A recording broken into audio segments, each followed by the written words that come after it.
ഇന്ന് ഞങ്ങൾ വർക്ക് നടക്കുന്ന ഒരു വീട്ടിൽ ഇതുപോലെ ഒരു ബെഡ്റൂം മാത്രം നമ്മൾ പുട്ടി വർക്ക് ചെയ്യാൻ വേണ്ടിയിട്ട് വന്നതാണ്. അപ്പോൾ നോക്കുമ്പോൾ എന്താന്ന് വെച്ചാൽ ഈ കാണുന്ന ഈ ചുമര് നല്ലതുപോലെ ലീക്ക് ഇറങ്ങിയിട്ട് ക്രാക്കുകൾ ഇതൊക്കെ വന്നിട്ടുണ്ടായിരുന്നു. അത് മെയിനായിട്ട് വരാനുള്ള കാരണം ഒന്ന് ബാത്റൂം ആ ഭാഗത്താണ്, പിന്നെ അതുപോലെ പുറത്ത് ഇതുപോലെ മഴവെള്ളമൊക്കെ തട്ടിയിട്ട് പായലും പൂപ്പലൊക്കെ പിടിച്ചിട്ട് ചുമരിലേക്ക് വെള്ളം തെറിച്ചിട്ട് ഉള്ളിലേക്ക് ഇറങ്ങിയിട്ട് ലീക്ക് ഇറങ്ങുന്നുണ്ട്. അപ്പോൾ അങ്ങനെയാണ് രണ്ട് കാരണം കൊണ്ടാണ് ഇത് ലീക്ക് വരുന്നത്.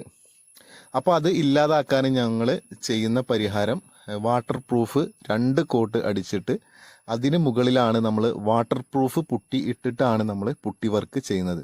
അപ്പോൾ അങ്ങനെ ചെയ്യുമ്പോൾ അത് ക്ലിയർ ആയിട്ട് കിട്ടുള്ളൂ. അപ്പോൾ നമ്മൾ വാട്ടർ പ്രൂഫ് ചെയ്യുമ്പോൾ നല്ല മെറ്റീരിയൽ, നല്ല ക്വാളിറ്റി ഉള്ള മെറ്റീരിയൽ തന്നെ ഉപയോഗിക്കുക. എന്നിട്ട് വാട്ടർ പ്രൂഫ് അടിക്കുക. അത് നമ്മൾ 2 കോട്ടോ 3 കോട്ടോ ഒക്കെ നല്ല വെള്ളമൊന്നും കൂട്ടാതെ നല്ല ടൈറ്റ് ആക്കിയിട്ട് വേണം വാട്ടർ പ്രൂഫ് അടിക്കാൻ. എന്നിട്ട് അതിന് മുകളിൽ വാട്ടർ പ്രൂഫ് പുട്ടി 2 കോട്ട് ഇട്ട് കൊടുത്താൽ മതി. അങ്ങനെയാണ് നമ്മൾ ശരിയായ രീതിയിൽ ചെയ്യേണ്ടത് കേട്ടോ.